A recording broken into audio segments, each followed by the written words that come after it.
আসসালামু আলাইকুম ওয়া রাহমাতুল্লাহি ওয়া বারাকাতুহু।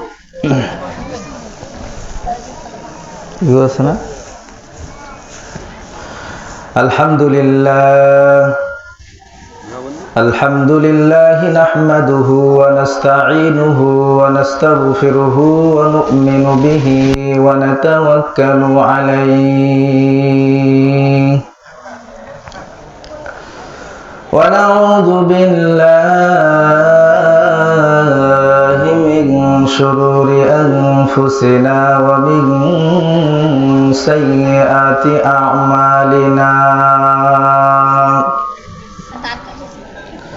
من يهده الله فلا مضل له ومن يضلله فلا هادي له ونشهد أن لا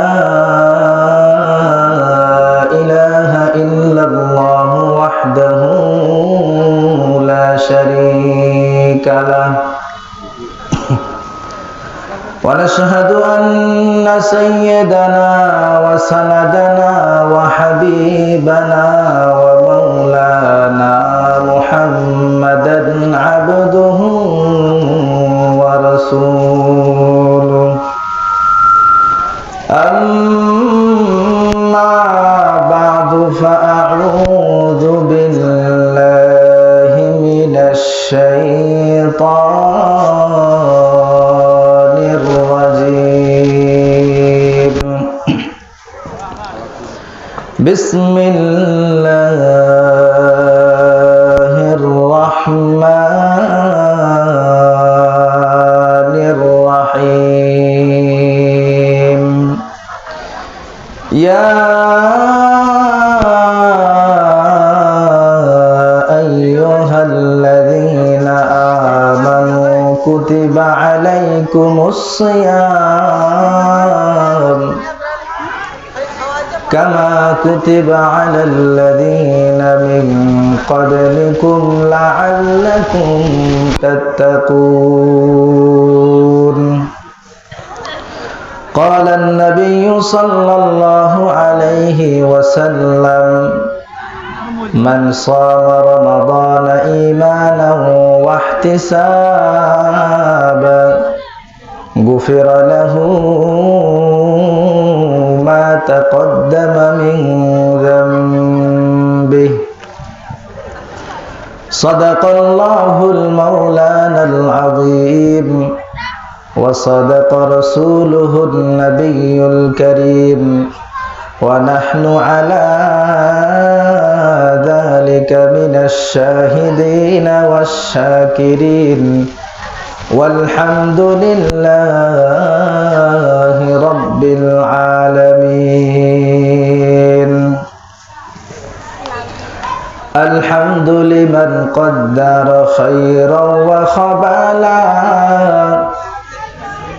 الحمد لمن قدر خيرا وخبالا والشكر لمن صور حسنا وجمالا.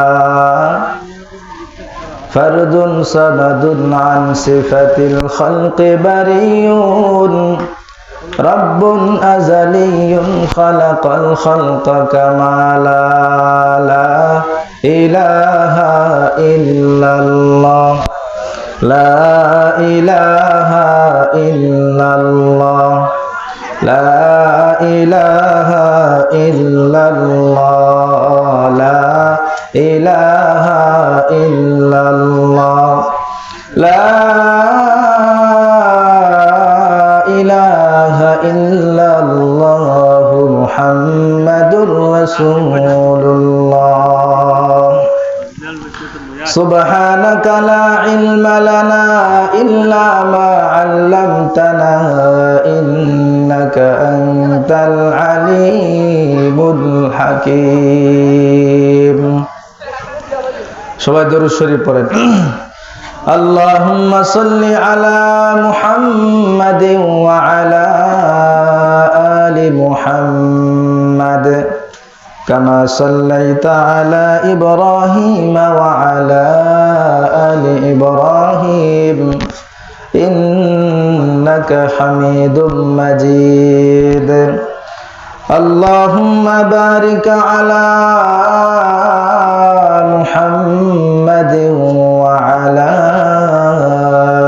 آل محمد كما باركت على إبراهيم وعلى آل إبراهيم إنك حميد مجيد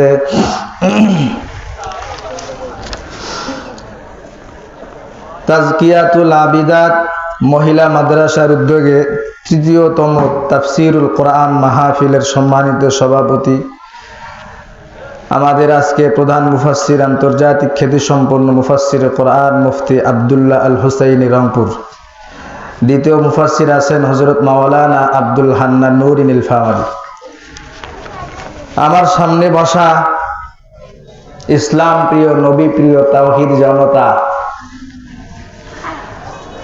পর্দার অন্তরালের মা এবং বোনেরা, আল্লাহ পাক রব্বুল আলামিনের দরবারে অসংখ্য অগণিত শুকরিয়া যে আল্লাহ পাক রব্বুল আলামিন সুন্দর মনোরম পরিবেশে জান্নাতের বাগানে আসার এবং বসার, কিছু কথা বলার এবং শোনার তৌফিক যে দান করলেন, এজন্য অন্তরের অন্তঃস্থল থেকে সেই মহান রবের প্রতি কালিমাতুশ শুকুর আদায় করি, বলি আলহামদুলিল্লাহ।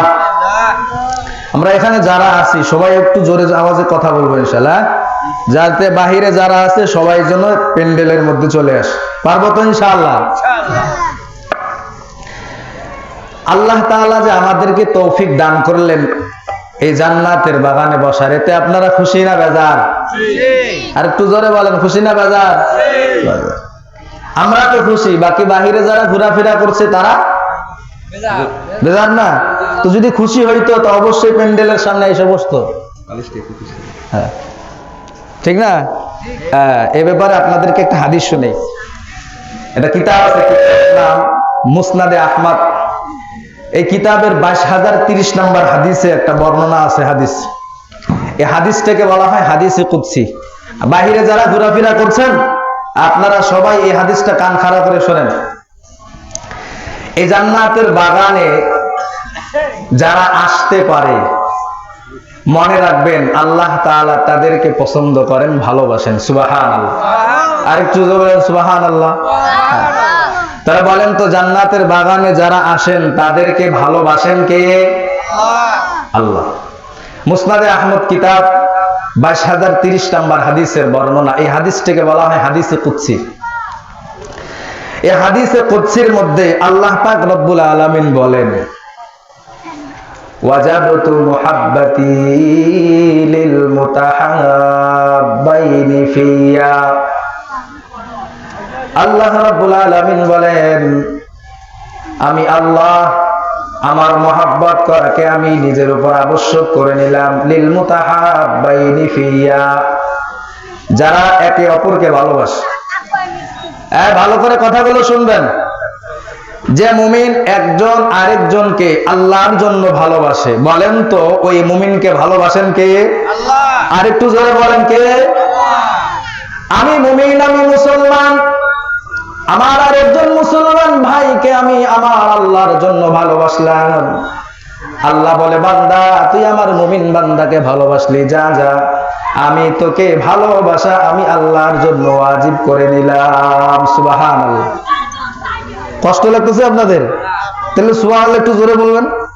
হ্যাঁ, আল্লাহ রাব্বুল আলামিন বললেন, একজন মুমিন বান্দা আরেকজন মুমিন বান্দাকে যদি আমি আল্লাহর জন্য ভালোবাসে, আমি আল্লাহ ওই বান্দাকে ভালোবাসলাম। এবার আল্লাহ রাব্বুল আলামিন পরে বলেন, ওয়ালিল মুতাজালিসাইনি ফিয়া, আমি আল্লাহর জন্য যারা দ্বীনের কথা শোনার জন্য, কোরআনের কথা, আমি আল্লাহর রাসূলের কথা শোনার জন্য যারা একত্রিত বসে। আপনারা বসলেন না এখানে? বাইরে যারা ঘুরতেছে তারা কিন্তু না, আপনারা যারা এখানে বসছেন, হাদিসে কুদসি আল্লাহ বলতেছে, যারা কোরআনের কথা শোনার জন্য, রাসূলের কথা শোনার জন্য, আল্লাহর জন্য একে অপরের পাশে বসে যায়, আল্লাহ বলেন ওই বান্দাকে ভালোবাসা আমি আল্লাহ ওয়াজিব করে নিলাম। সুবহানাল্লাহ বলবেন না? এরপরে কি বলে দেখেন, ওয়াল মুতাযাওয়িরিন ফিয়া, কোন মুমিন মুসলমান বান্দা যদি খালা অথবা মামা অথবা মামি আত্মীয় স্বজন বন্ধু বান্ধবকে দেখাশোনা করার জন্য যায় আল্লাহর জন্য, অনেক সময় মামা অসুস্থ হয়, চাচা অসুস্থ হয়, আত্মীয় স্বজন অসুস্থ হয়, বন্ধু অসুস্থ হয়, বন্ধুর বাড়িতে বেড়াইতে যায় না? যান না আপনারা? যান? হ্যাঁ যায়। আল্লাহ রাব্বুল আলামিন বললেন কোন মুমিন মুসলমান যদি তার বন্ধুর বাড়িতে বেড়াইতে যায় বন্ধুর সাক্ষাতের জন্য, ভাগিনা তার মামার বাড়িতে যায় মামার দেখাশোনা করার জন্য, মামার সাক্ষাতের জন্য, একজন মুমিন আর একজন মুমিনের সাক্ষাতে যায় একমাত্র আল্লাহর জন্য, আল্লাহ রাব্বুল আলামিন বলেন আমি ওই বান্দাকে ভালোবাসা আমি আল্লাহর জন্য ওয়াজিব করে নিলাম। সুবহানাল্লাহ। এরপর আবার মজার ব্যাপার, এই হাদিসের শেষের অংশে আল্লাহ রাব্বুল আলামিন বলেন ওয়াল মুতাবাদিলাইনি ফিয়া, যারা একে অপরের জন্য খরচ করে আমি আল্লাহর জন্য, আমি আল্লাহ ওই বান্দাকে ভালোবাসা নিজের উপর আবশ্যক করে নিলাম। সুবহানাল্লাহ। আপনাদের মসজিদের ইমাম সাহেব আছে না? আছে না? মোহাব্বত করেন তো? করেন না? এই যে দেখেন আল্লাহ কি বলতেছে, আল্লাহ রাব্বুল আলামিন বলেন মুমিন বান্দা তার মসজিদের ইমাম সাহেবকে ভালোবাসে আমি রবের ভালোবাসা পাওয়ার জন্য, একজন আলেমকে মানুষ ভালোবাসে আমি রবের ভালোবাসা পাওয়ার জন্য, একজন মুমিন আরেকজন মুমিনকে ভালোবাসে আল্লাহর জন্য, একজন মুমিন আরেকজন মুমিনের পিছনে খরচ করে আল্লাহর জন্য। ইমাম সাহেবকে ভালোবাসা আপনি আল্লাহর জন্য এক কাপ চা খাওয়াইলেন, আলেমকে মহাব্বত কইরা আল্লাহর জন্য আলেমকে হাদিয়া দিলেন, আরেকজনের পিছনে খরচ করলেন। শুধু তাই নয়, নিজের বিবির জন্য খরচ করি কি করি না? বিবি সাহেবা যদি কয় পেঁয়াজ আনেন তো মাথাটা গরম হয় না, তেল আনেন, মরিচ আনেন, পেঁয়াজ আনেন, মাথা গরম হয় না? কাজ করে বাড়িতে ফিরছেন, এখন এই সময় যদি স্ত্রী কয় যে আমার তো তেল শেষ হয়ে গেছে, তেল নিয়ে আসেন, মাথাটা গরম হয়ে যায় না? এই হাদিস শোনার পর মাথা গরম হবে না? আল্লাহ রাব্বুল আলামিন বলেন ওয়াল মুতাবাদিলাইনি ফিয়া, এ মুমিন নিজের স্ত্রীর তেল শেষ হয়ে গেছে, স্ত্রীর তেল কিনে আনছো আল্লাহর জন্য, বাড়িতে খরচ করছো আল্লাহর জন্য, মায়ের জন্য খরচ করছো আল্লাহর জন্য, বাবার জন্য খরচ করেছো আল্লাহর জন্য, স্ত্রীর জন্য খরচ করেছো আল্লাহর জন্য, স্ত্রীর জন্য নতুন কাপড় কিনে এনেছো বাজার থেকে আল্লাহর জন্য, মাথা গরম কইরেন না। স্ত্রী তেলের কথা কইলেই মাথা গরম কইরেন না, সাবানের কথা কইলে মাথা গরম কইরেন না। মুসনাদে আহমদ কিতাবের 22,030 নম্বর হাদিসের কথা একবার স্মরণ করেন। আল্লাহ বলে দিলেন কেউ যদি একজন আরেকজনের জন্য খরচ করে আমি রবের ভালোবাসা পাওয়ার জন্য, আমি আল্লাহ ওই বান্দাকে ভালোবাসা আমার জন্য আবশ্যক করে নিলাম। সুবহানাল্লাহ। এই হাদিসটা বলার উদ্দেশ্য হলো আশেপাশে যারা ঘুরতেছে না অনেকে, আল্লাহ আমাদেরকে ভালোবাসে বিধা এমন একটা দামি মজলিসে বসার তৌফিক আল্লাহ আমাদেরকে দিয়েছে। এত আস্তে আওয়াজে কইলেন, একটু জোরে কন্যা সুবহানাল্লাহ। আল্লাহ আমাদেরকে ভালোবাসে বিদায় তো জান্নাতের বাগানে একে অপরের পাশে বসার তৌফিক দিছে, তাই না? এই যে একে অপরের পাশে যে আমরা আল্লাহর জন্য বসলাম, আল্লাহ বলেন এদেরকে আমি আল্লাহ ভালোবাসলাম। তাহলে বলেন তো আমাদেরকে ভালোবাসে কে? আর বাইরে যারা ঘুরতেছে তাদেরকে ভালোবাসে কে? হ্যাঁ, এত সুন্দর কথা বলছি। আমরা যারা এখানে আছি আমাদেরকে ভালোবাসে কে? আল্লাহ। আর বাহিরে যারা ঘুরতেছে তাদেরকে ভালোবাসে কে? আমরা আল্লাহর ভালোবাসা চাই না শয়তানের ভালোবাসা চাই? একটু জোরে কর, কার ভালোবাসা চাই? এই দুনিয়া, এই বাহিরে যারা ঘুরতেছেন আল্লাহর ভালোবাসা যদি চান প্যান্ডেলে আসেন, বসেন, কোরআন হাদিসের কথা শোনেন। আমার আলোচনা এখনো শুরু হয় নাই, ভূমিকা স্বরূপ কথাটা বললাম। অনেক ভাই বাইরে ঘুরতেছে, এরা শয়তানের পিছনে ঘুরতেছে, শয়তানের ভালোবাসা পাইতেছে। আর আমরা আল্লাহর ভালোবাসা চাই, আল্লাহর ভালোবাসা পাইলাম। সুবহানাল্লাহ। আল্লাহ, সামনে 2 দিন পরে একটা মাস আসতেছে না? আহা, মুমিনের জন্য খুশির মাস, আনন্দের মাস। এ ব্যাপারে আপনাদেরকে 4টা বর্ণনা শোনাবো। রমাজানুল মুবারক মাস, এই মাসটা হলো মুমিন মুসলমানদের তাকওয়া অর্জনের মাস। বলেন সুবহানাল্লাহ। কিসের অর্জনের মাস? তাকওয়া। তাকওয়া কাকে বলা হয়? আল্লাহর ভয়। আল্লাহর ভয়কেই বলা হয় তাকওয়া। মুমিন বান্দা প্রকাশ্যে কোনো গুনাহ করে না, ভয় পায় কাকে? আর একটু জোরে বলেন কাকে? মুমিন বান্দা গোপনেও গুনাহ করে না, কারণ ভয় পায় কাকে? এটাকেই বলা হয় তাকওয়া। মুমিন বান্দা প্রকাশ্যেও কোনো গুনাহ করে না, গোপনেও কোনো গুনাহ করে না, আল্লাহর ভয়ে, এটাকেই বলা হয় তাকওয়া। সামনে আসতেছে রমাজানুল মুবারক, এই মাসটা হলো মুমিন মুসলমানদের জন্য তাকওয়া অর্জনের মাস, আল্লাহ ভীতি অর্জনের মাস। আল্লাহ রাব্বুল আলামিন সূরাতুল বাকারার 183 নম্বর আয়াতে বলেন, ইয়া আইয়ুহাল্লাযীনা আমানু কুতিবা আলাইকুমুস সিয়াম কামা কুতিবা আলাল্লাযীনা মিন ক্বাবলিকুম লাআল্লাকুম তাত্তাকুন। সুবহানাল্লাহ বলেন। সুবহানাল্লাহ। আল্লাহ রাব্বুল আলামিন বলেন, ইয়া আইয়ুহাল্লাযীনা আমানু, হে ঈমানদারগণ, কুতিবা আলাইকুমুস সিয়াম, তোমাদের উপর রোজা ফরজ করা হয়েছে, কামা কুতিবা আলাল্লাযীনা মিন ক্বাবলিকুম, তোমাদের পূর্ববর্তী যারা উম্মত অতিবাহিত হয়ে গেছে তাদের উপরে যেমন রোজা ফরজ করা হয়েছে, তোমাদের উপর তেমন রোজা ফরজ করা হয়েছে। কেন? আল্লাহ বলেন, লাআল্লাকুম তাত্তাকুন, যাতে করে তোমরা তাকওয়া অর্জন করতে পারো, আল্লাহ ভীতি অর্জন করতে পারো। সুবহানাল্লাহ। তাহলে বলেন তো, সামনে যে আসতেছে রমাজানুল মুবারক, এই মাসটা আমাদেরকে আল্লাহ দিলেন কেন? তাকওয়া অর্জনের জন্য। বলেন কিসের জন্য? আর একটু জোরে বলেন। তাকওয়া অর্জনের জন্য আল্লাহ রাব্বুল আলামিন আমাদেরকে রমাজানুল মুবারক মাস দিলেন। তাহলে বলেন, তাকওয়া অর্জন করার জন্য সবাই প্রস্তুত আছেন নি? আছেন না? হ্যাঁ। রমাজানুল মুবারক মাস এলোটা ব্যাটারির চার্জের মতো। 11টা মাস গোলাম গুনাহ করেছে, অন্তরটা গুনাহ করে নষ্ট করে ফেলেছে।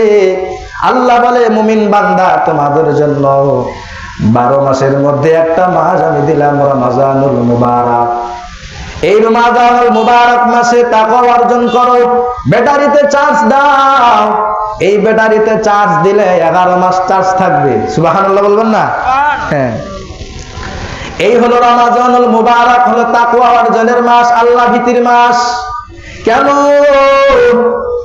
কারণ এই রমাজানুল মুবারক মাসটা তাকওয়া অর্জনের মাস। কেমনে? কয় মুমিন বান্দা ঘরের মধ্যে একা পড়ে আছে, বিবি নাই, সন্তান নাই, স্বামী নাই, ঘরে কেউ নাই, ফ্রিজের মধ্যে বোতল ভরা পানি, ঠান্ডা পানি, শরবত ফ্রিজের মধ্যে বান্দা রেখে দিয়েছে, ঘরের মধ্যে কেউ নাই। কিন্তু বান্দা চাইলেই তো পানি তো পান করতে পারতো না? হ্যাঁ। মুমিন বান্দা চাইলেই পানি পান করতে পারতো, শরবত পান করতে পারতো, কিন্তু মুমিন বান্দা পান করে না। কারণ ভয় কার?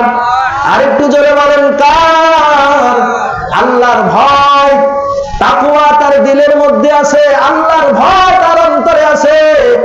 আল্লাহর ভয় মুমিন বান্দাকে বাধা দেয় না, না এখন তো পানি পান করার সময় নয়, শরবত পান করার সময় নয়, আল্লাহ তোমাকে আদেশ করে নাই। আল্লাহর আদেশ যখন হবে তখন পানিটা পান কইরো, শরবতটা পান কইরো। এই জন্যই রমাজানুল মুবারক মাস হলো তাকওয়া অর্জনের মাস। সুবহানাল্লাহ। মুমিন বান্দা রমাজানুল মুবারক মাসে তাকওয়া শিখবে, সারা বছর তাকওয়া কাজে লাগাবে, ঠিক কি না? মুমিন বান্দা রমাজানুল মুবারক মাসে তাকওয়া অর্জন করবে, এই সারা বছর তাকওয়ার অনুযায়ী চলবে, তাকওয়ার উপর চলবে।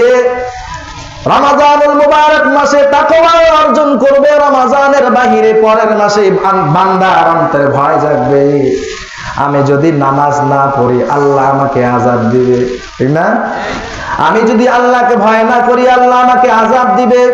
আমি যদি গোপনে গুনাহ করি, প্রকাশ্যে গুনাহ করি, অপ্রকাশ্যে গুনাহ করি, আমার আল্লাহ আমাকে আযাব দিবে, শাস্তি দিবে।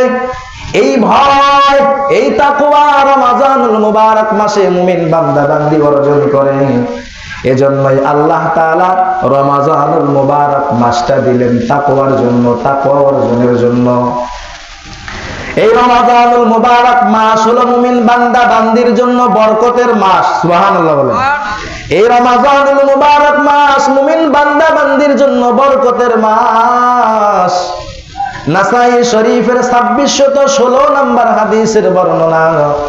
এই হাদিসের মধ্যে আল্লাহর নবী বলেন, লাম্মা হাদারা রমাদান, রমাদান মাস যখন উপস্থিত হয়ে যায় তো আল্লাহর নবী সাহাবায়ে কেরামকে উদ্দেশ্য করে বলতেন, কদ জাআকুম রমাদান, ও সাহাবায়ে কেরামের দল, তোমাদের মাঝে রমাজানুল মুবারক মাস এসে গেছে, রমাজানুল মুবারক মাস উপস্থিত হয়ে গেছে।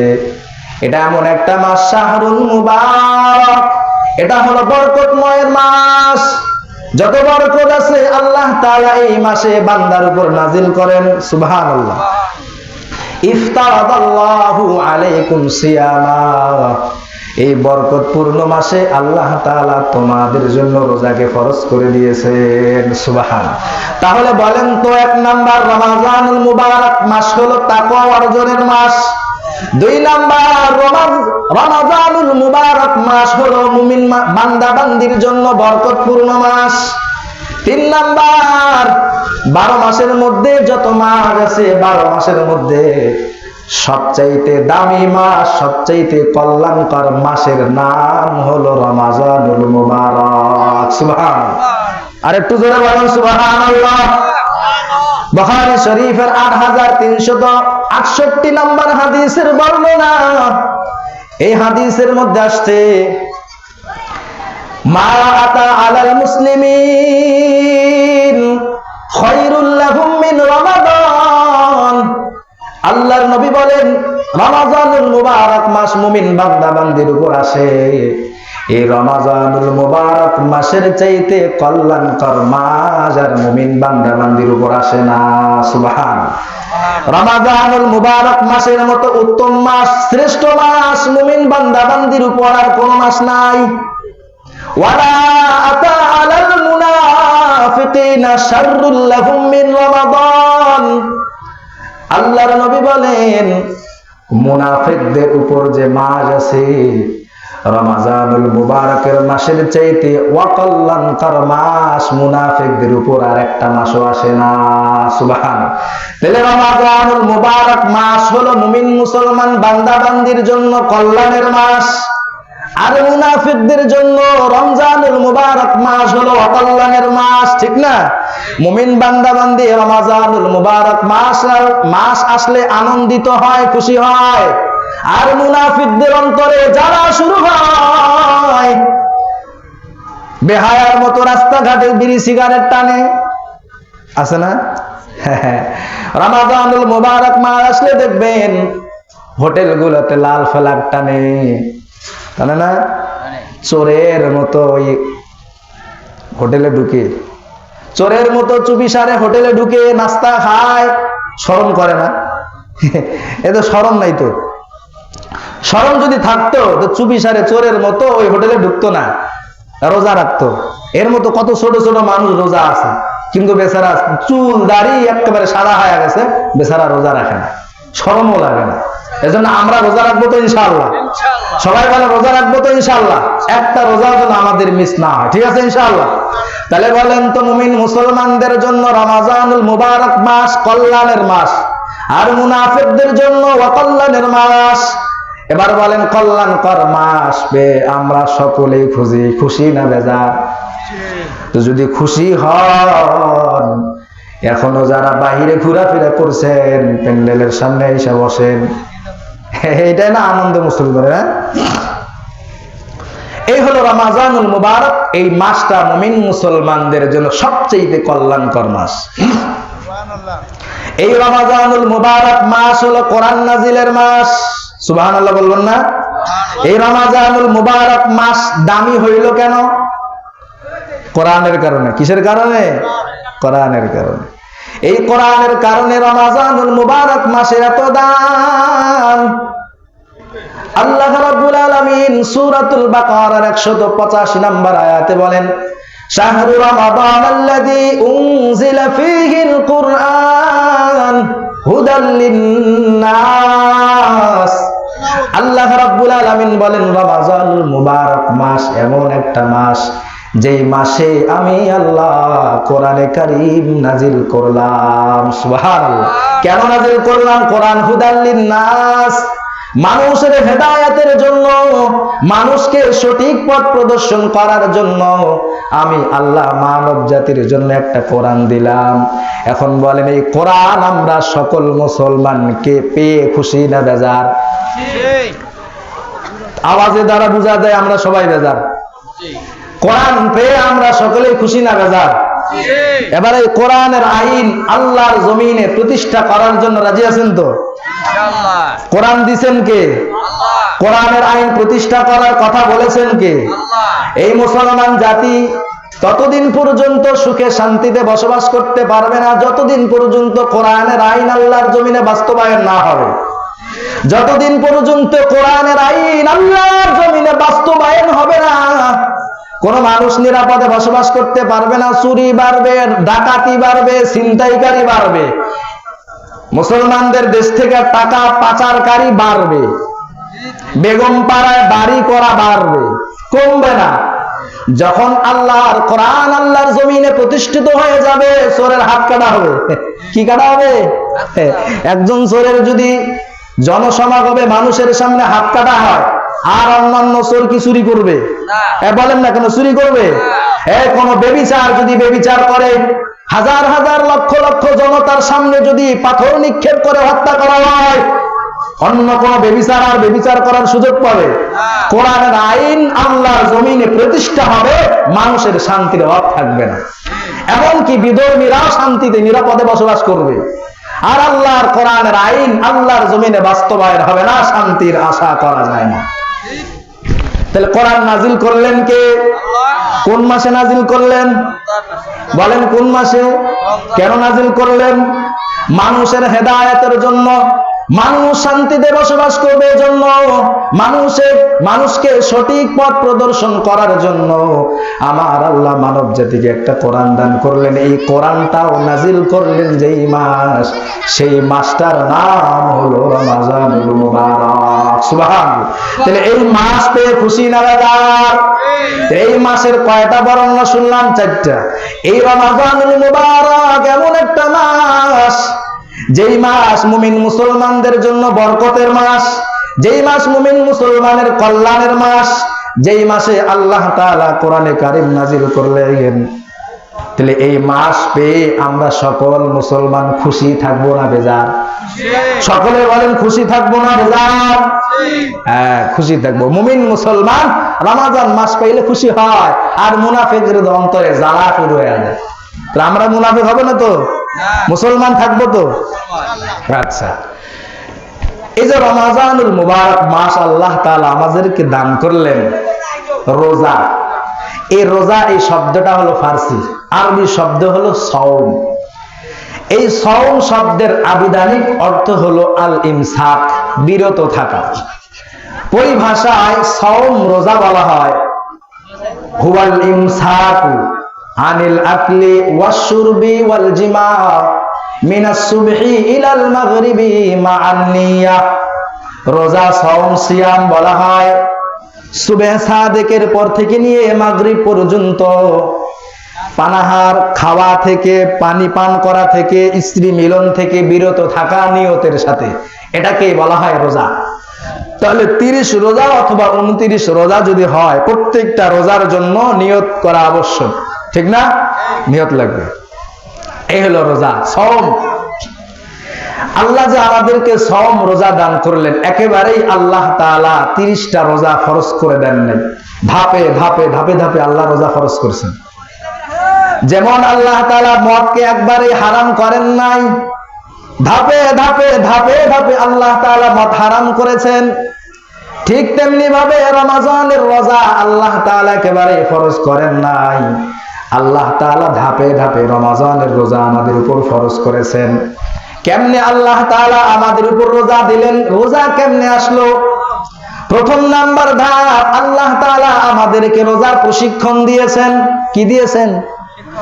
কারণ আপনার যদি বলা হয়তো 1 মাস রোজা রাখো, মাথা তো গরম হয়ে যেত না? এজন্য আল্লাহ প্রথমে আমাদেরকে প্রশিক্ষণ দিয়েছেন।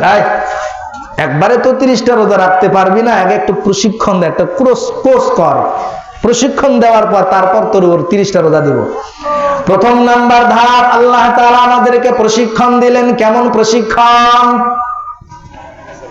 আন আব্দুল্লাহ ইবনে ওমর রাদিয়াল্লাহু তাআলা আনহুমা قال, আল্লাহর নবীর সাহাবী আব্দুল্লাহ ইবনে ওমর রাদিয়াল্লাহু তাআলা আনহুমার বর্ণনা, তিনি বলেন, কানা নবী সাল্লাল্লাহু আলাইহি ওয়াসাল্লাম ইয়াসুমু সালাসাতা আইয়ামিন মিন কুল্লি শাহর। প্রতি মাসে আমাদেরকে রোজা দিলেন 3টা। কয়টা? এটা ফরজ করেন নাই, নফল। যার যদি মন চায় রোজা রাখতে রাখবে, কারো যদি মন চায় রাখবে, না চাইলে রাখবে না। এটা নফল, আল্লাহ প্রশিক্ষণ দেওয়াচ্ছে। তুমি তো একবারে 30টা রাখবে না, আগে প্রশিক্ষণ দাও। আল্লাহ রাব্বুল আলামিন আমাদেরকে রোজার ট্রেনিং দিচ্ছেন, প্রশিক্ষণ দিচ্ছেন। প্রথম প্রশিক্ষণ, এই 3টা রোজা রাখবা মাসে। আরবি মাসের 13, 14, 15 এই 3টা রোজা রাখবা। কারো উপর আবশ্যক না, যদি মন চায় রাখবা, না চাইলে রাখবা না। আমি আল্লাহ তোমাদেরকে প্রশিক্ষণের জন্য দিলাম। এটা হলো প্রথম নাম্বার ধাপ। দ্বিতীয় ধাপে আল্লাহ তাআলা বললেন, তোমাদেরকে তো প্রশিক্ষণ করাইলাম, এবার তোমাদের উপরে একটা রোজা আবশ্যক করে দেই। কয়টা রোজা? একটা। কয়টা? একটা। বুখারী শরীফের 2004 নম্বর হাদিসের বর্ণনা। এই হাদিসের মধ্যে জানা যায় আল্লাহর নবী সাল্লাল্লাহু আলাইহি ওয়াসাল্লাম কদিমান নবী সাল্লাল্লাহু আলাইহি ওয়াসাল্লাম আল মদিনা।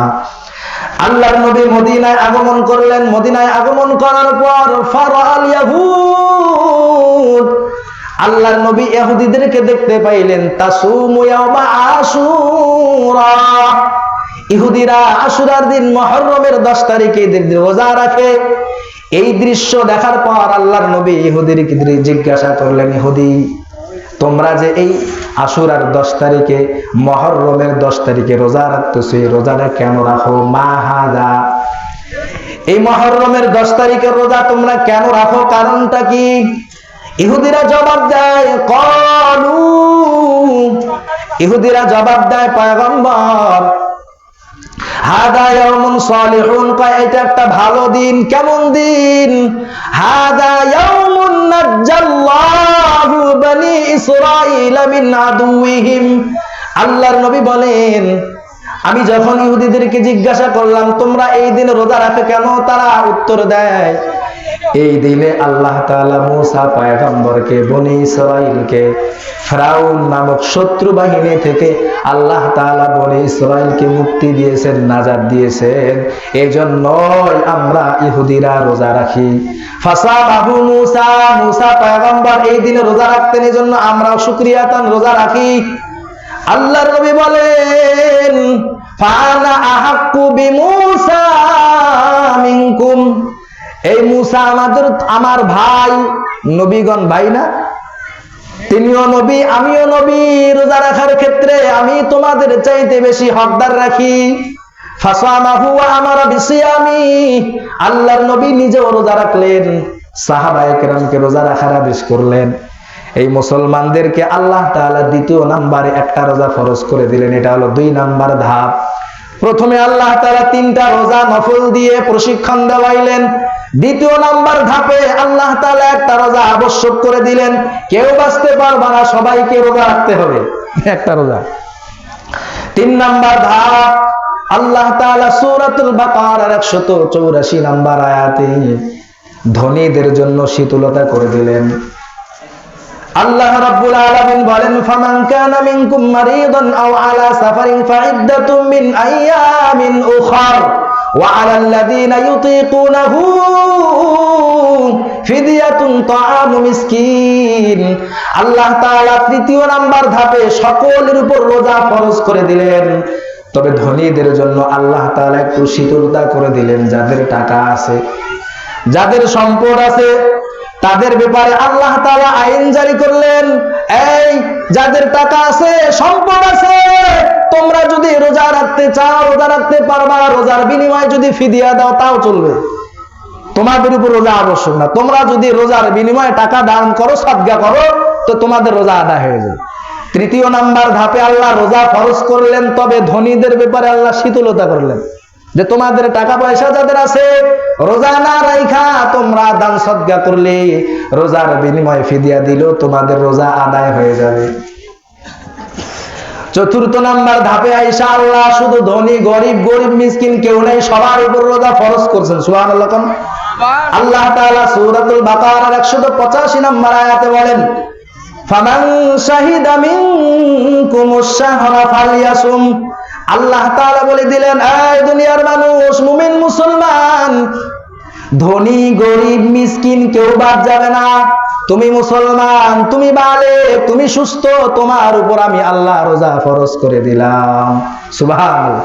চতুর্থ নাম্বার ধাপে আইসা ধনী গরিব ফকির মিসকিন মুসলমান সুস্থ বালেগের উপর আল্লাহ তাআলা 1 মাস রোজা রাখা আবশ্যক করে দিলেন। সুবহানাল্লাহ বলবেন না? তাহলে আমরা আল্লাহ যে আমাদেরকে রোজা ফরজ করে দিলেন, 1 মাস রোজা রাখবো তো ইনশাআল্লাহ? সবাই রাখবো তো ইনশাআল্লাহ? এবার আমরা জানবো রোজার কিছু করণীয় আছে। এত বরকতপূর্ণ একটা মাস আল্লাহ দিলেন, এই মাসে কিছু করণীয় আমাদের করা দরকার না? হ্যাঁ, কিছু আমল করা দরকার। করবো তো আমলগুলো? না শুধু এই কান দিয়ে শুনবো আর এই কান দিয়ে বের করে দিব? যদি আমল করেন তাইলে বলি, করবেন ইনশাআল্লাহ?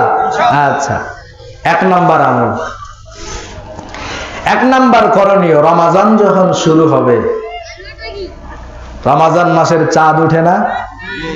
চাঁদ উঠে না? এখন ডিজিটাল যুগ, মোবাইলের যুগ, ল্যাপটপের যুগ, কম্পিউটারের যুগ, এখন কেউ আর চাঁদ দেখে না, ঠিক না? অথচ এটা সুন্নত,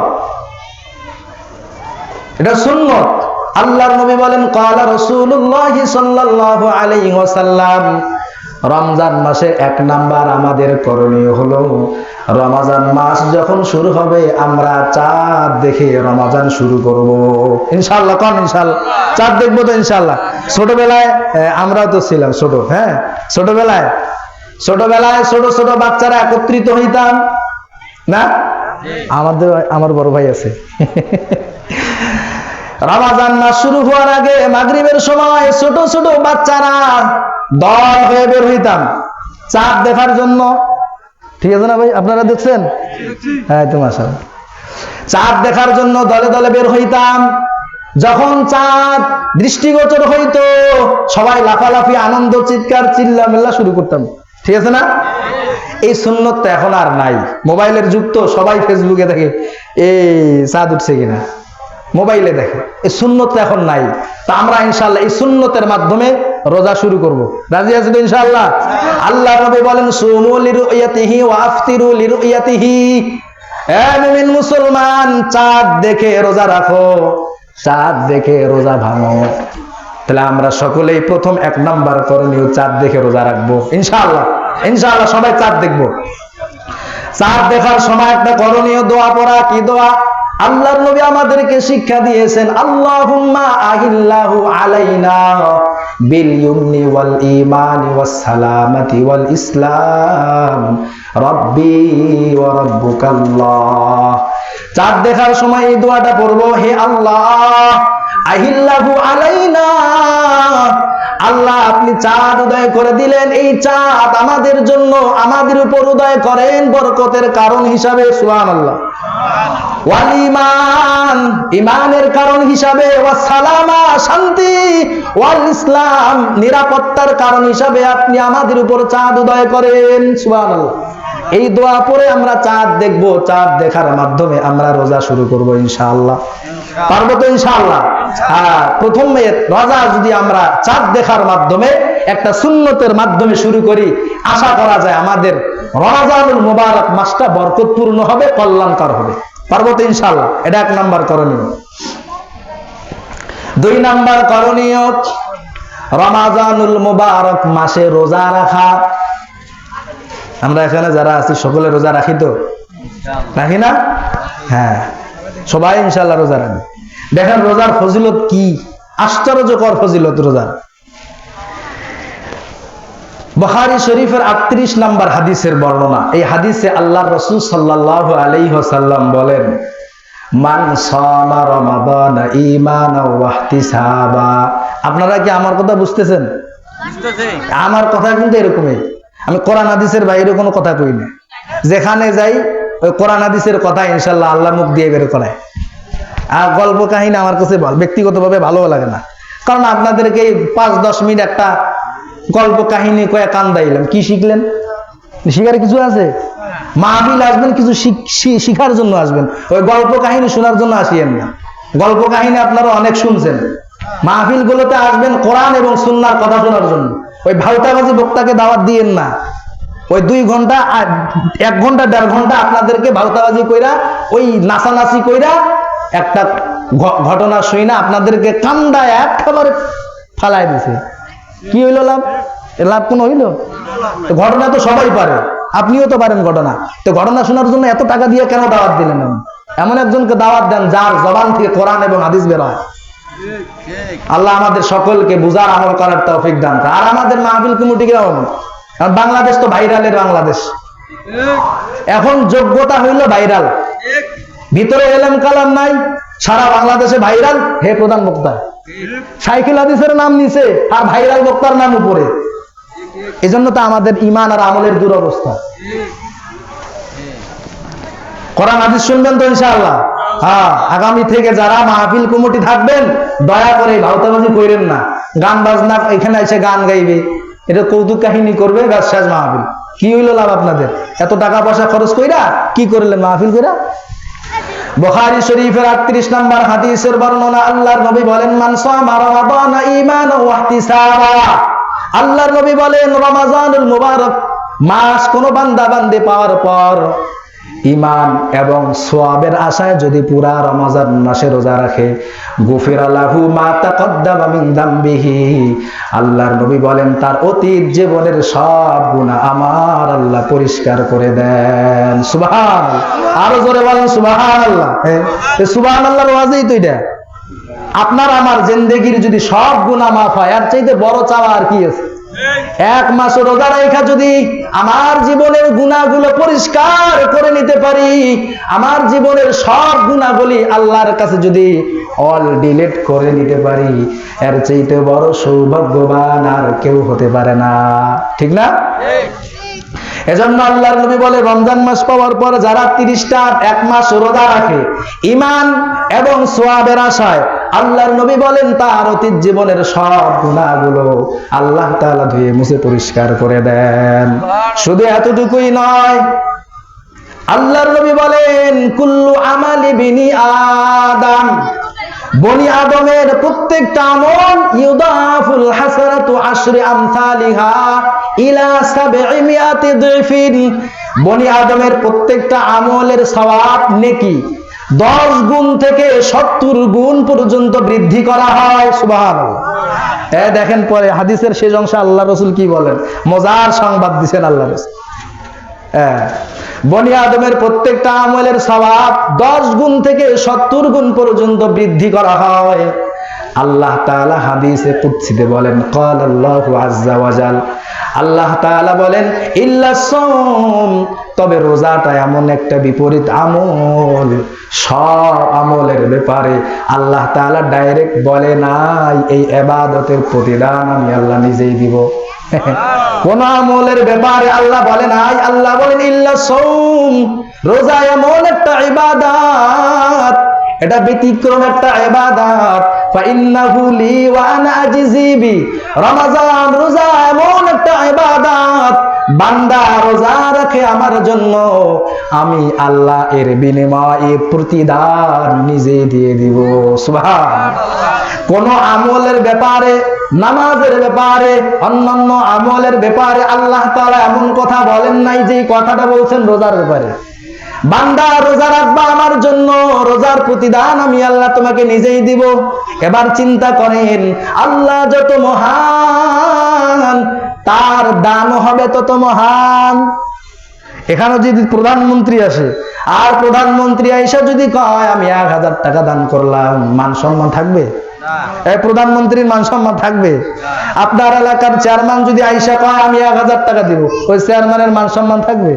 হ্যাঁ, চেয়ারম্যান যেমন সম্মানী মানুষ, তার দানটাও হবে তেমন। না হ্যাঁ, দুনিয়ার মানুষ যদি এমন হয়, আমার আপনার মালিক যিনি আমাদেরকে সৃষ্টি করেছেন তার দান কেমন হওয়া দরকার, এটাই আল্লাহ তাআলা বলে দিলেন, বান্দা রোজা রাখবা আমার জন্য, রোজার প্রতিদান আমি আল্লাহ নিজেই তোমারই দেব। তাই বোঝা যায় রোজা এমন একটা ইবাদত যেই প্রতিদান আল্লাহ তাআলা নিজেই দিবেন, আর যেই প্রতিদান আল্লাহ নিজেই দিবেন সেই প্রতিদান কত বড় প্রতিদান হতে পারে। সুবহানাল্লাহ।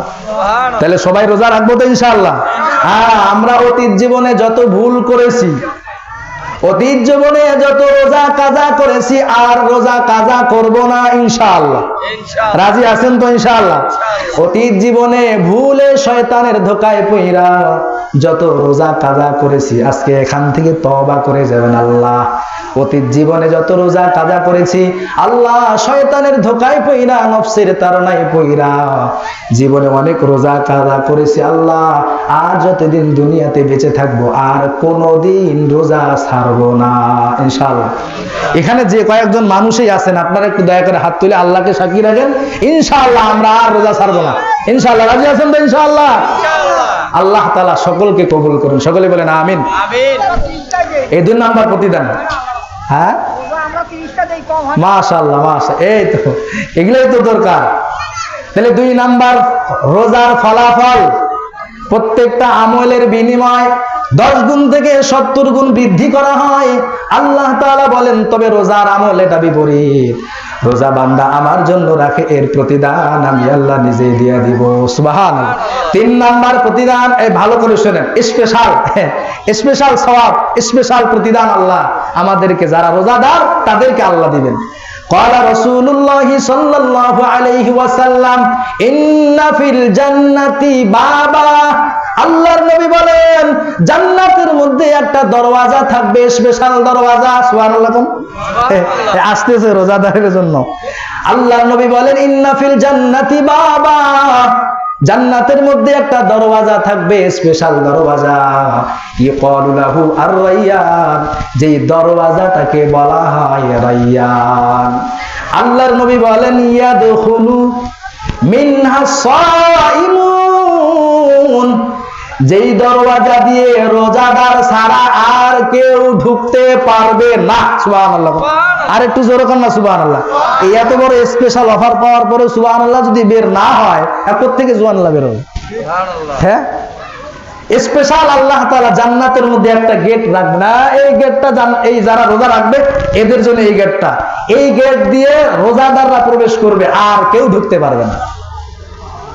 আল্লাহর নবী বলে দিলেন এই গেটটার নাম হলো রায়্যান। এই রায়্যান গেট দিয়ে রোজাদাররা প্রবেশ করবে। ইদা দাখালু, যখন রোজাদাররা এই গেট দিয়ে প্রবেশ করবে, ফালাম ইউগলাক, একেবারে দরওয়াজা বন্ধ করে দেওয়া হবে। রোজাদাররা প্রবেশ করা শেষ, দরওয়াজা বন্ধ হওয়া শেষ। ফালাম ইয়াদখুল মিনহু আহাদুন, আল্লাহর নবী বলেন এই দরওয়াজা দিয়ে আর কেউ ঢুকতে পারবে না। আল্লাহ তাআলা রোজাদারদের জন্য স্পেশাল রায়্যান নামক গেট তৈরি করবেন। সুবহানাল্লাহ। তাহলে এই রোজার ফজিলত কত পাওয়ারফুল, কত বেশি। তাহলে এত ফজিলত শোনার পরেও কেউ যদি রোজা না রাখে, ওর মতো কপাল পোড়া, ওর মতো হতভাগা আল্লাহর জমিনে আর একটাও নাই। পরিষ্কার কথা। হ্যাঁ, এত ফজিলত পূর্ণ কথা শোনার পরেও যদি কেউ রোজা না রাখে, কিন্তু হতভাগা কপাল পোড়া ছাড়া আর কিছুই নেই। তাহলে আমরা সবাই রোজা রাখবো তো ইনশাআল্লাহ। 2 নাম্বার আমল রোজা রাখা। 3 নাম্বার আমল তারাবি পড়া। কি পড়া? এই কথাটা সবাই একটু আওয়াজে বলেন, কি পড়া? বুখারী শরীফের 39 নম্বর হাদিসের বর্ণনা।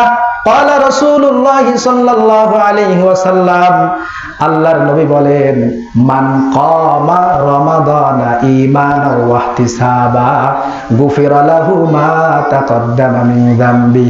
আল্লাহর নবী বলেন, দিনের বেলায় রোজা রাখছো, রাতের বেলায় মুসল্লায় দাঁড়াইয়া তারাবির নামাজ আদায় করেছো, ঈমানের সাথে সওয়াবের আশায় দিনের বেলায় রোজা রাখছো, রাতের বেলায় তারাবির মুসল্লায় দাঁড়াইছো, আল্লাহর নবী বলেন, গুফিরা লাহু মা তাকদ্দামা মিন যামবি, তোমার অতীত জীবনের সব গুনাহগুলো আমার আল্লাহ ধুয়ে মুছে পরিষ্কার করে দিবেন। সুবহানাল্লাহ। তাহলে বলেন তো 3 নাম্বার আমল করতে পারবো তো ইনশাআল্লাহ? এখন ফিতনার জামানা, হুজুর তারাবি পড়বো, কোন এক হুজুর কয় 8 রাকাত, আরেক হুজুর কয় 20 রাকাত। দ্বন্দ্ব আছে না? হ্যাঁ, আমাদের এদিকে ছিল না, ইদানিং শুরু হয়েছে। কেমন ধোঁকাবাজ! আচ্ছা, ইনসাফের সাথে আমাকে একটু জবাব দিবেন আপনারা, রমজান মাস ইবাদতের মাস না খেলাধুলার মাস? সবাই বলেন, রমজান মাস ইবাদতের মাস না খেলাধুলার মাস? তো রমজান মাস যদি ইবাদতের মাস হয়, যে যত বেশি ইবাদত করবে তার আমলনামায় তো তত বেশি সওয়াব যোগ হওয়ার কথা, ঠিক না? তাহলে কিছু মানুষ, কিছু ভাই যে আছে, এরা কয় রমজান মাস আসলে তারাবি নিয়ে ফিতনা শুরু করে 8 রাকাত। কে রে ভাই, তুমি পড়তে পারো না, এটা তোমার ব্যর্থতা। তুমি 8 রাকাত পড়ো, তুমি 20 রাকাত পড়তে পারো না, এটা তোমার ব্যর্থতা। তোমার ব্যর্থতার কারণে আরেকজনকে কেন আমল থেকে সরাইবা? তোমার ব্যর্থতার কারণে তুমি আরেকজনকে কেন আমল থেকে সরাইবা? তুমি পড়তে না পারো সেটা ভিন্ন কথা, কিন্তু সাধারণ মুসলমানদেরকে কেন বিভ্রান্তি শোনাও? সাধারণ মুসলমানদেরকে কেন ভ্রান্ত কথা শোনাও? সাধারণ মুসলমান কোথায় যাবে? ঠিক না ভাই? হ্যাঁ। তাহলে আমরা কারো কথায় কান দেব না। আমাদের বাপ দাদা 14 গোষ্ঠী নবীজির যুগ থেকে, সাহাবা কেরামের যুগ থেকে, তাবিঈনদের যুগ থেকে, তাবিঈনদের যুগ থেকে 20 রাকাত তারাবি চলে আসছে, আমরা 20 রাকাতেই পড়ব। ঠিক আছে তো ইনশাআল্লাহ? হ্যাঁ। আল্লাহর নবী বলে দিলেন, রমজান মাসে রোজা রাইখা রাতের বেলায় যদি তারাবির মুসল্লায় দাঁড়িয়ে যাও, আল্লাহ তাআলা তোমার জিন্দেগীর সব গুনাহগুলো মাফ করে দিবেন। সুবহানাল্লাহ। তাহলে আমরা সকলে তারাবি পড়বো তো ইনশাআল্লাহ? নাকি তারাবির কথা কইয়া ওই যে বাজারে হাটে দোকানে ঘুরবো? হ্যাঁ, হ্যাঁ, তারাবির আল দিয়ে অনেকে যাবে ঘুরতে, চা খাইতে, হোস্টেলে, বিভিন্ন জায়গায় যাবে ঘুরতে। কেরে ভাই, এত সুন্দর মাস আল্লাহ দিলেন, এই মাসে তুমি ইবাদত না করে ঘুরতেছো কেন? হ্যাঁ, এটা হলো শয়তানের ধোঁকা। এখন কথা প্রশ্ন জাগে, হুজুর রমজান মাসে তো জানি যে শয়তান বন্দী থাকে, তো শয়তান কেমনে ধোঁকা দেয়? ঠিক না? হাদিস শুনেন, ইদা কানা আউয়ালু লাইলাতি রমাদান, আল্লাহর নবী বলেন, রমজান মাস যখন শুরু হয়ে যায়, রমজানের যখন প্রথম রাত্র চলে আসে, সুফিদাতি শায়াতিন, শয়তানদেরকে শিকলে আবদ্ধ করা হয়, ওয়ামারাদাতুল জিন, খারাপ দুষ্ট জিনদেরকে শিকলে আবদ্ধ করা হয়, ওয়াগুল্লিকাত আবওয়াবুন নার, জাহান্নামের দরওয়াজাগুলো বন্ধ করা হয়, ওয়াফুতিহাত আবওয়াবুল জান্নাহ, জান্নাতের দরওয়াজাগুলো খুলে দেওয়া হয়। সুবহানাল্লাহ। ওয়ালাম ইউগলাক মিনহা বাব, আল্লাহর নবী বলেন, এই রমজানের শুরুতেই জাহান্নামের দরওয়াজা বন্ধ করা হয়, রমজানের শেষ পর্যন্ত আর জাহান্নামের দরওয়াজা খোলা হয় না। আবার জান্নাতের দরওয়াজা খোলা হয় রমজানের শেষ পর্যন্ত, জান্নাতের দরওয়াজাগুলো বন্ধ করা হয় না। সুবহানাল্লাহ। ওয়ালিল্লাহি উতাকাউ মিনান নার, আল্লাহর নবী বলেন, এই রমজান শুরু হওয়ার সময় প্রথম রাত্রিতে আল্লাহ তাআলা তার অসংখ্য বান্দা বান্দীদেরকে ক্ষমা করে দেন। সুবহানাল্লাহ। শুধু এতটুকুই নয়, আল্লাহর নবী বলেন, ওয়াদালিকা কুল্লা লাইলা, এই পুরা রমজান মাসের প্রত্যেকটা রাত্রিতে আল্লাহ তাআলা তার অসংখ্য বান্দা বান্দীদেরকে মাসুম বানায় দেয়, নিষ্পাপ বানায় দেয়, গুনাহ মাফ করে দেয়। সুবহানাল্লাহ।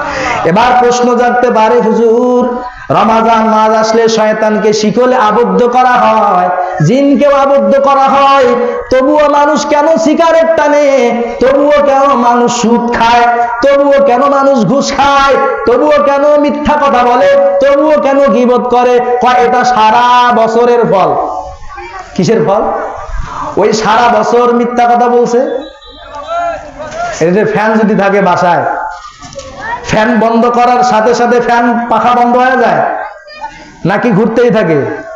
সারা বছর মিথ্যা কথা বলছেন, সারা বছর জিনা করছে, সারা বছর গীবত করছে, সারা বছর মিথ্যা কথা বলছে, সারা বছর সুদ খাইছে, সারা বছর ঘুষ খাইছে। রমজান মাস আসলে ফ্যানের মতো সেটা ঘুরতেই থাকে। এটা অভ্যাস। এটা কি অভ্যাস? 3 নাম্বার করণীয় রমজান মাসে তারাবির নামাজ পড়া। তারাবির নামাজ পড়লে কি হবে? আল্লাহর নবী আমাদেরকে জানাই দিলেন, তোমার জিন্দেগির সব গুনাহগুলো আমার আল্লাহ মাফ করে দিবেন। সুবহানাল্লাহ। তাহলে আমরা সকলে ইনশাআল্লাহ জামাতের সাথে 1 মাস 20 রাকাত তারাবি পড়ব ইনশাআল্লাহ। পারবো না ইনশাআল্লাহ? 4 নাম্বার আমল, 4 নাম্বার করণীয় তিলাওয়াতুল কোরআন। প্রথমেই বলেছিলাম রমজান মাস এটা হলো কোরআন নাজিলের মাস, ঠিক না? কোরআন নাজিলের মাসে যদি কোরআন তেলাওয়াত না হয়, রমজান মাসের হক আদায় হবে না। 21 নাম্বার পারা একবারে শুরুর লাইন, উতলু মা উহিয়া ইলাইকা মিনাল কিতাব। আল্লাহ বলেন, পয়গম্বর আপনার উপর আমি আল্লাহ কোরআন নাজিল করলাম, ওহী হিসাবে তোমার উপর কোরআন যে নাজিল করলাম, এই কোরআন তেলাওয়াত করো। আদেশ করেছেন কে? বলেন কে আদেশ করছে? কাকে আদেশ করছে? নবীকে। কাকে? আল্লাহ তাআলা পয়গম্বরকে আদেশ করলেন, পয়গম্বর আপনার উপর আমি আল্লাহ কোরআন নাজিল করলাম, এখন আপনি কোরআন তেলাওয়াত করেন। আমরাও কোরআন তেলাওয়াত করব ইনশাআল্লাহ। পারবো তো ইনশাআল্লাহ? সূরাতুল ফাতির 29 নাম্বার আয়াত আল্লাহ তাআলা বলেন, ইন্নাল্লাযীনা ইয়াতলুনা কিতাবাল্লাহ ওয়া আকামুস সালাহ ওয়া আনফাকু মিম্মা রাযাকনাহুম সিররান ওয়া আলানিয়া ইয়ারজুনা তিজারাতান লান তাবুর। সুবহানাল্লাহ। কেমন খুশির সংবাদ আল্লাহ আমাদেরকে দিয়েছেন। 3টা আমলের অভ্যাস করবা। কয়টা আমল? বলেন সবাই, কয়টা আমল? আল্লাহ বলছেন 3টা আমলের অভ্যাস করবা। 1 নাম্বার, ইন্নাল্লাযীনা ইয়াতলুনা কিতাবাল্লাহ, আমি আল্লাহ তোমাদের উপর যে কিতাব নাজিল করলাম কোরআন, যারা আমার কোরআন তেলাওয়াত করবে, ওয়া আকামুস সালাহ, যারা 5 বেলার নামাজ আদায় করবে, ওয়া আনফাকু মিম্মা রাযাকনাহুম, আমি আল্লাহ তাদের যেই সম্পদ দিয়েছি ওই সম্পদ থেকে আমি আল্লাহর রাস্তায় খরচ করে, আমি আল্লাহর রাস্তায় ব্যয় করে, আল্লাহ তাআলা জানাই দিলেন, ইয়ারজুন তিজারাতান লান তাবুর, তারা এমন ব্যবসা করে যেই ব্যবসায় কোনোদিন কখনো লস খাবে না। সুবহানাল্লাহ। আল্লাহ জানাই দিলেন কোরআন তেলাওয়াত করবা, এটা এমন একটা ব্যবসা যেই ব্যবসায় কখনো কোনোদিন তুমি লস খাইবা না। নামাজ এমন ব্যবসা, নামাজ পড়বা, এই ব্যবসায় কখনো তুমি লস খাইবা না। আল্লাহ তোমাকে সম্পদ দিয়েছে, এই সম্পদ তুমি আল্লাহর রাস্তায় ব্যয় করবা, এটা এমন একটা ব্যবসা যেই ব্যবসার মধ্যে কখনো কোনোদিন লস হবে না। সুবহানাল্লাহ। তাহলে আমরা সকলে কোরআন তেলাওয়াত করব ইনশাআল্লাহ। পারবো ইনশাআল্লাহ? এখন প্রশ্ন জাগে, হুজুর ছোটবেলা থেকেই তো কোরআন শিখি নাই, বাবায় কোরআন শিখায় নাই, মা কোরআন শিখায় নাই, বৃদ্ধ হয়ে গেছি, চুল সাদা হয়ে গেছে, দাড়ি সাদা হয়ে গেছে, এখন তো আর কোরআন তেলাওয়াত করতে পারি না। হাতে ধরি, পায়ে ধরে বলে যাই, আল্লাহর কোরআন যদি পড়তে না পারেন তো কি লাভ হলো? সবচেয়ে বড় আফসোস যে আল্লাহ মুমিন মুসলমানদের উপর কোরআন দিলেন, বান্দা তোমার উপর আমি কোরআন দিলাম, এই বান্দা যদি কোরআনটাই পড়তে না পারে, মুসলমান দাবি করে কি লাভ হলো? জীবনে, অতীত জীবনে কোরআন পড়তে পারে নাই, কোরআন শিখতে পারে নাই, তবে একটা সুযোগ আছে, সুযোগটা সবাই কাজে লাগাবো ইনশাআল্লাহ। পারবো ইনশাআল্লাহ? এখানে অনেক আছে, আমার বাবা আমার কথা শুনতেছে, আমার আত্মীয় স্বজন আমার কথা শুনতেছে, আমার ভাই, আমার মা, আমার ফুফু সবাই আসছে, সবাই আমার কথা শুনতেছে। এই জনসমাবেশে সকলের পায়ে হাত রেখে বলে যায়, অতীত জীবনে অনেক ভুল করেছেন, কোরআন পড়তে পারেন নাই, শিখতে পারেন নাই। রমজান মাস, কোরআন নাজিলের মাস আসছে, আসেন ইমাম সাহেবের কাছে আসেন, হুজুরের কাছে আসেন, হুজুর জীবনে অনেক ভুল করে ফেলেছি, কোরআন পড়তে পারি নাই, হুজুর আমাদেরকে আপনি 4টা সূরা সহি শুদ্ধ করে শিখায়া দেন। পারবো ইনশাআল্লাহ? পারবো ইনশাআল্লাহ? আরে আল্লাহ আমাদেরকে কোরআন দিলেন পড়ার জন্য, বুঝার জন্য। এই কোরআন জীবনে পড়লাম না, বুঝলাম না, তো কিসের ব্যবসা করলেন? জীবনটাই তো লস আর লস। তাহলে আমরা এই রমজান মাসে ইনশাআল্লাহ সবাই চেষ্টা করব কোরআন শিখার জন্য। যদি এমন হয় কোরআন শিখতে পারবো না, তাহলে আশা করব আপনার হাতে ধরে বলি, পায়ে ধরে বলি, আপনারা ইমাম সাহেব হুজুরের কাছে গিয়ে কমপক্ষে নামাজ শুদ্ধ করার জন্য 4টা সূরা আমরা সহি শুদ্ধ করবো ইনশাআল্লাহ। পারবো ইনশাআল্লাহ? পারবো তো ইনশাআল্লাহ? কমপক্ষে 4টা সূরা, যেই 4টা সূরা দিয়ে সহি শুদ্ধ করে যেন কমপক্ষে আমাদের নামাজটা সহি হয়। আপনার কোরআন তেলাওয়াত সহি নাই, কোরআন তেলাওয়াত পারেন না, নামাজ পড়েন, নামাজ তো হয় না। বলেন তো কোরআন তেলাওয়াত ছাড়া নামাজ হয়? বলেন কোরআন তেলাওয়াত ছাড়া নামাজ হয়? কোরআন তেলাওয়াত ছাড়া নামাজ হয় না। আপনি যে নামাজ পড়তেছেন, কি পড়ে নামাজ পড়েন? আপনি তো কোরআন তেলাওয়াত জানেন না। এজন্য রমজান চলে আসছে, আমরা সকলে একটু সময় বের করে কমপক্ষে 4টা সূরা সহি শুদ্ধ করে শিখা, সহি শুদ্ধ নামাজি হয়ে যাব ইনশাআল্লাহ। পারবো ইনশাআল্লাহ? আরেকটা হাদিস শোনাই, ইউতার রাজুলু ফি কবরিহি। হাদিসটা সবাই সকলেই মনোযোগ দিয়ে শুনবেন। এই দুনিয়াতে আমরা এসেছি, কেউ দুনিয়াতে চিরকাল থাকার জন্য আসি নাই। আপনার বাবার দিকে তাকান, দুনিয়াতে আপনার বাবা নাই। আপনার দাদার দিকে তাকান, আপনার দাদা নাই। আমার দাদা নাই, দাদি নাই, আমার নানাও নাই, সবাই কবরে চলে গেছে, কবরের বাসিন্দা হয়ে গেছে। আমি যদি আমার নানার দিক তাকাই, স্পষ্ট হয়ে যাবে এই দুনিয়াতে আমি থাকতে পারবো না। আমার দাদার দিকে যদি তাকাই, আমার কাছে স্পষ্ট হয়ে যাবে এই দুনিয়াতে আমি চিরকাল থাকবো না। আমার দাদির দিকে যদি তাকাই, আমার সামনে স্পষ্ট হয়ে যাবে এই দুনিয়াতে আমি চিরকাল থাকার জন্য আসি নাই। একদিন না একদিন আমাদেরকে কবরের বাসিন্দা হতেই হবে। আল্লাহর নবী জানাই দিলেন, ইউতার রাজুলু ফি কবরি। যখন কোন মানুষ মারা যায়, মারা যাওয়ার পর ওই মৃত মানুষটাকে যখন কবরে রাখা হয়, ইদা উতিয়া বিরাসিহি, যখন মাথার দিক দিয়ে জাহান্নামের আযাব আসা শুরু করবে, ফাদাফাআতহু তিলাওয়াতুল কুরআন, মাথার দিক থেকে আযাব আসবে, কোরআনের তেলাওয়াত ওই আযাবকে দূরে সরাই দিবে। সুবহানাল্লাহ। তাহলে বলেন তো, মাথার দিক থেকে যখন আযাব আসবে, ওই আযাবকে সরানোর জন্য কে আছে? কোরআন। কে আছে বলেন?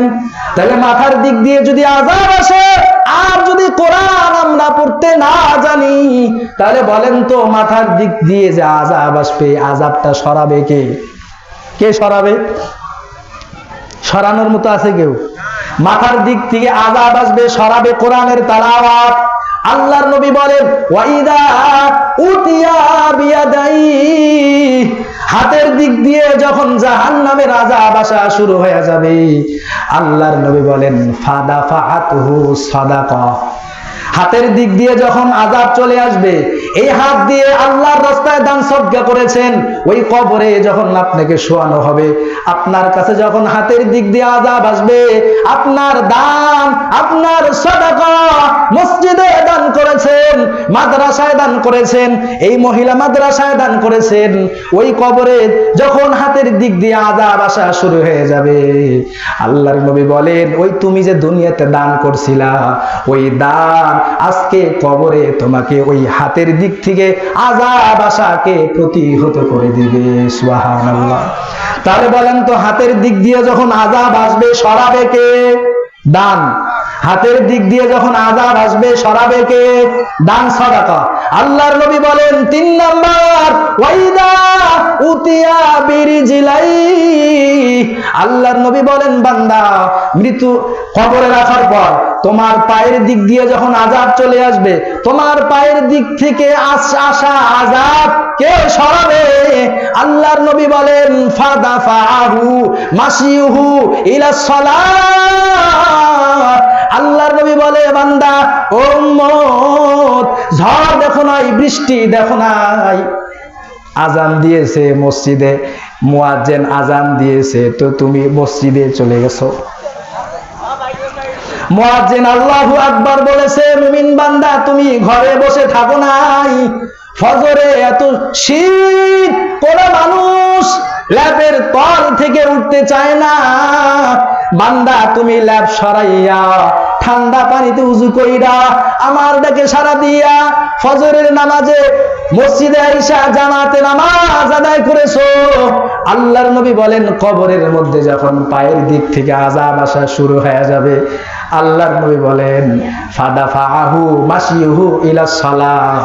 তুমি যে নামাজের জন্য মসজিদে গমন করেছিলা, আল্লাহর ডাকে সাড়া দেওয়ার জন্য মসজিদে গিয়েছিলা, এই নামাজ, এই মসজিদে যাওয়া নামাজ কাল কবরে এই পায়ের দিক থেকে আসা আযাবকে হটাইয়া দিবেন। সুবহানাল্লাহ। তাহলে বলেন তো, কোরআনের তেলাওয়াত দরকার আছে না নাই? দান সদকা করা দরকার আছে না নাই? নামাজ পড়া দরকার আছে না নাই? আহারে, চুল সাদা হয়ে গেছে, দাড়ি সাদা হয়ে গেছে, এখনো আমাদের বুঝে আসে না যে নামাজ পড়া লাগবে। হয়তো তুমি প্রতিদিন মসজিদ যাও না, সপ্তাহে একদিন মসজিদে যাও। ওই মসজিদে গিয়া কি তুমি মসজিদের পালকিটা একবার তোমার চোখে পড়ে না? শুক্রবার যখন তুমি মসজিদে ঢুকো, মসজিদের পাশেই তো ওই পালকিখানা সাজানো আছে না? প্রত্যেকটা মসজিদেই শেষ বিদায়ের পালকিখানা সাজানো। শুক্রবার যখন তুমি মসজিদে গমন করো, তোমার চোখে কি ওই খাটিয়াটা পড়ে না? পাঁচ বেলার নামাজে যখন তুমি মসজিদে যাও, ওই খাটিয়াটা কি তোমার চোখে পড়ে না? ওই খাটিয়াটা দেখে কি তোমার একটু ভয়ও লাগে না? হায় রে, আমিও তো একদিন দুনিয়া থেকে চলে যাব, ওই খাটিয়ায় তো আমাকেও একদিন উঠানো হবে। আমার আত্মীয় স্বজন এত দামি কাপড় পরিধান করেছিলাম, হাজার হাজার টাকার দামের শার্ট পরেছিলাম, প্যান্ট পরেছিলাম, কত দামি ঘড়ি পরেছিলাম, কত ব্রেসলাইট পরেছিলাম, কত সুন্দর গেঞ্জি পরেছিলাম। আমি মারা যাওয়ার পর আমার আত্মীয় স্বজন আমার দিকে তাকাবে না, আমার পরনের গেঞ্জিটা কেচি দিয়ে কাটবে। তারা তখন তাকাবে না তোমার শার্টের দাম কত, তারা তখন তাকাবে না তোমার গেঞ্জির দাম কত। মৃত্যুবরণ করেছেন, আপনার পরনে যত দামি পোশাক থাকুক না কেন, আপনার আত্মীয় স্বজন আপনার দামি কাপড়গুলা খুইলা খুইলা আপনার উপর শুধু একটা কাপড় ঢাকা দিবে। ঢাকা দেওয়ার পর আপনার আত্মীয় স্বজন বড়ই পাতার গরম পানি করবে। বরং পাতার গরম পানি করা শেষ হলে আপনাকে খাটিয়ার উপর উঠানো হবে, শেষ বিদায়ের গোসল দেওয়া হবে। গোসল শেষ হয়ে গেলে এত দামি দামি কাপড় থাকতে, দামি দামি কাপড় আপনার শরীরে তারা পরাবে না, দামি দামি কাপড় আপনার শরীরে সেদিন উঠবে না। আপনার আত্মীয় স্বজন সেদিন আপনার শরীরে ওই দোকান থেকে 3খানা সাদা কাপড় নাই না আপনার শরীরে পাচায় দিবে, শেষ বিদায়ের কাপড় পরিধান করাইবে। কাপড় পরা শেষ হয়ে গেলে শেষ বিদায়ের একটা নামাজের জন্য আপনাকে একটা জায়গায় নিয়ে যাওয়া হবে।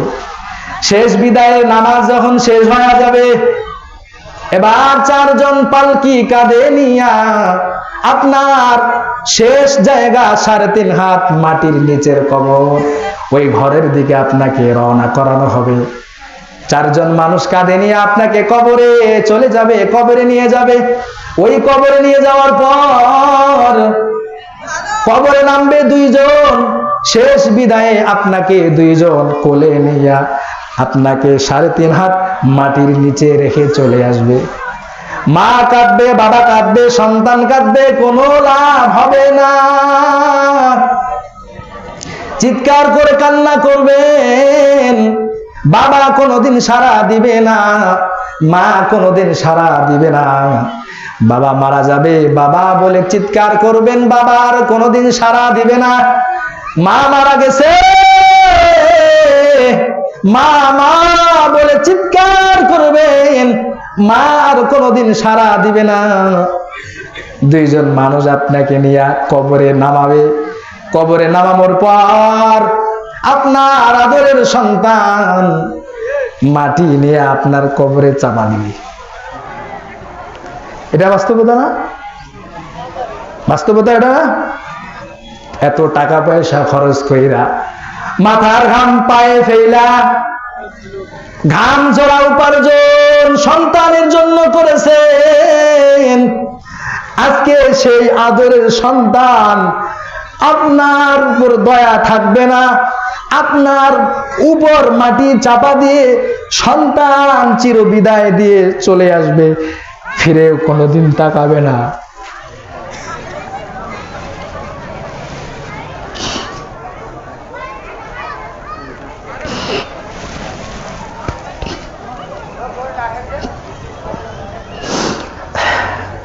এত কষ্ট করে সন্তানকে লালন পালন করেছেন, এই সন্তান আপনার উপর মাটি চাপা দিবে, শেষ বিদায়ে আপনার দিকে আর ফিরে তাকাবে না। এমনও সন্তান আপনার থাকতে পারে, বছর কা বছর চলে যাবে, আপনার কবরের পাশে আসবে না। যদি সন্তান নেককার হয়, হয়তোবা প্রতি সপ্তাহে শুক্রবার সন্তান আপনার কবরের পাশে আসবে, সূরা ইয়াসিন সূরা ইখলাস পড়া আপনি বাবার জন্য দোয়া করবে, মায়ের জন্য দোয়া করবে। আর সন্তান যদি বদকার হয়, বছর বছর চলে যাবে, সন্তান আপনার কবরে আর কোনোদিন আসবে না। এই মাথার ঘাম পায়ে ফেলে এত পরিশ্রম করে, এত জায়গা জমি করলেন সন্তানের জন্য, এই সন্তান শেষ বিদায় আপনার বাবাকে চিনবে না, আপনি মাকে চিনবে না। তাহলে বলেন, এই দুনিয়া তো এত কিছু করলেন কার জন্য বাবা?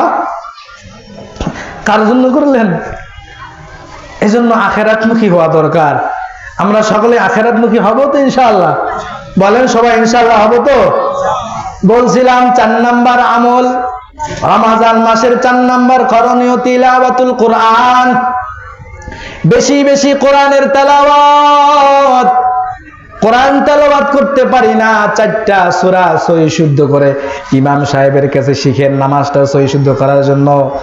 নামাজ ছাড়া কবরে আপনার পাশে কেউ থাকবে না। হাদিসটা শুনাইলাম না?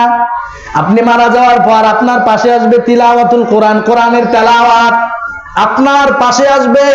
আপনার জমানো টাকা দান সদকা আপনার পাশে আসবে, আপনার নামাজ এছাড়া আপনার কাছে কিছুই আসবে না।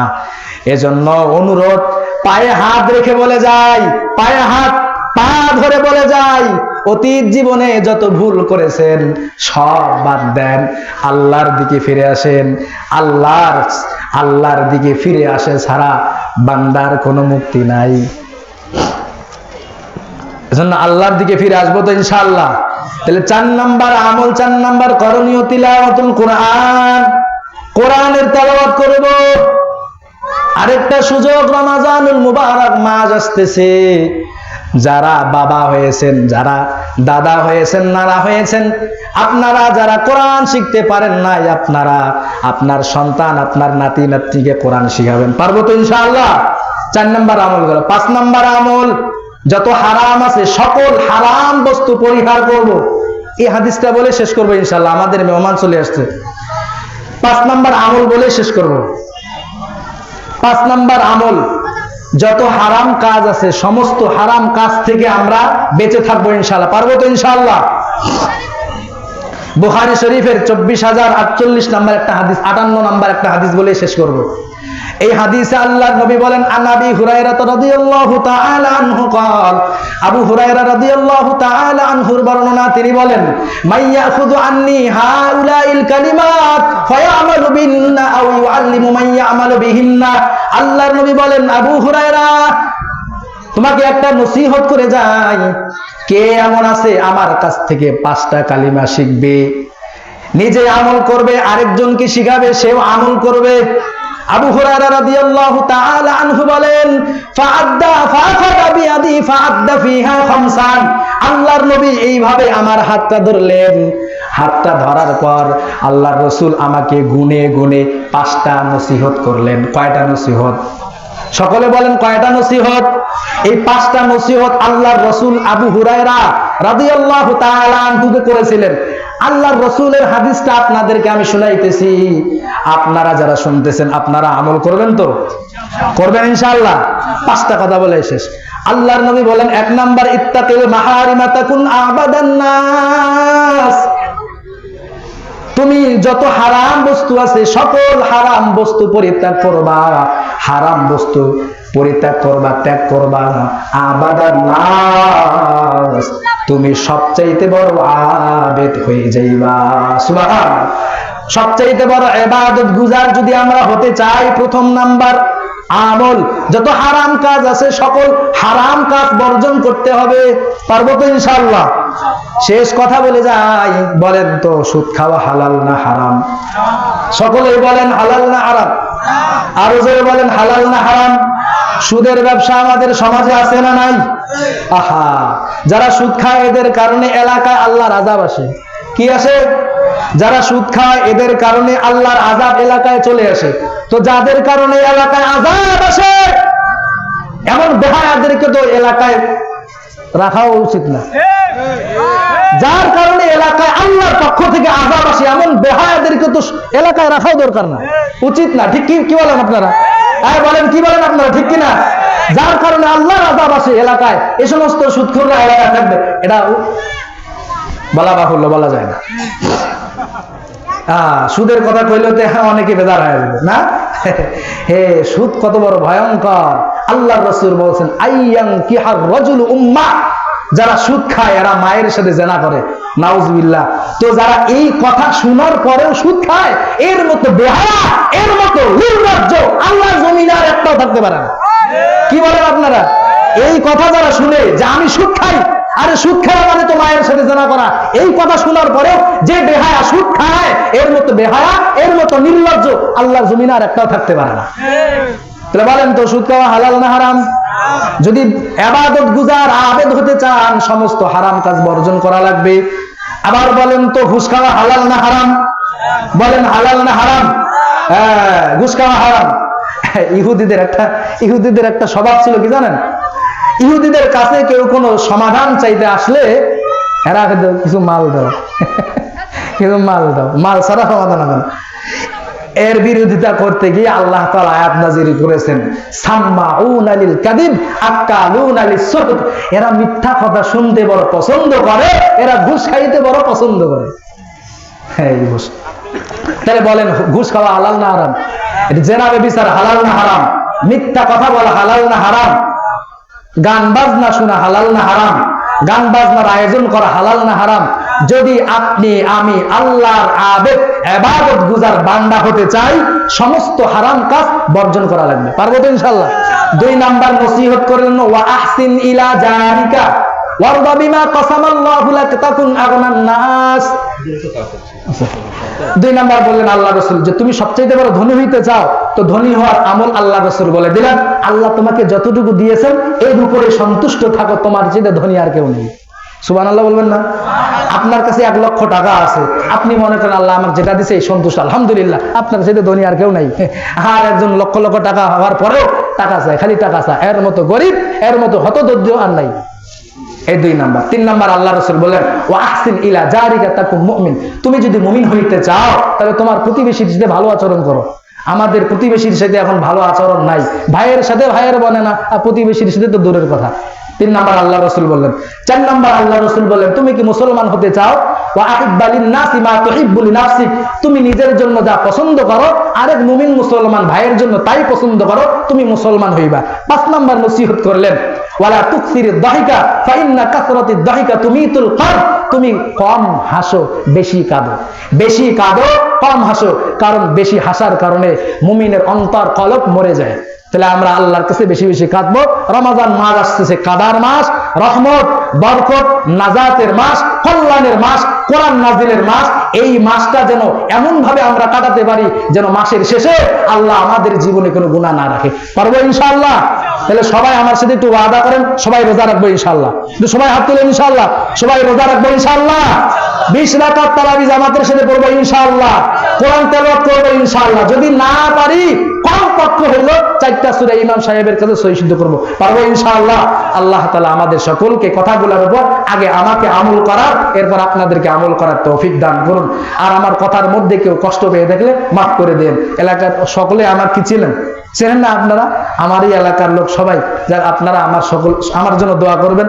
এই বিভিন্ন জায়গায় মাহফিলে যাই, আল্লাহ তাআলা যেন সকল বিপদ আপদ থেকে হেফাজত করে, দোয়া করবেন না ইনশাআল্লাহ? আমি তো আপনাদের এলাকারই সন্তান, তো এলাকার সন্তানের জন্য দোয়া না করবেন তো কার জন্য করবেন? আমিও তো আপনাদের জন্য দোয়া করি, আপনারা আমার জন্য দোয়া করবেন। আল্লাহ তাআলা আমাদের সকলকে নেক হায়াত বাড়ায় দেন, বেশি বেশি নেক আমল করার তৌফিক দান করে দেন। ওয়া আখিরু দাওয়াহুম আলহামদুলিল্লাহি রাব্বিল আলামিন। আসসালামু আলাইকুম ওয়া রাহমাতুল্লাহ।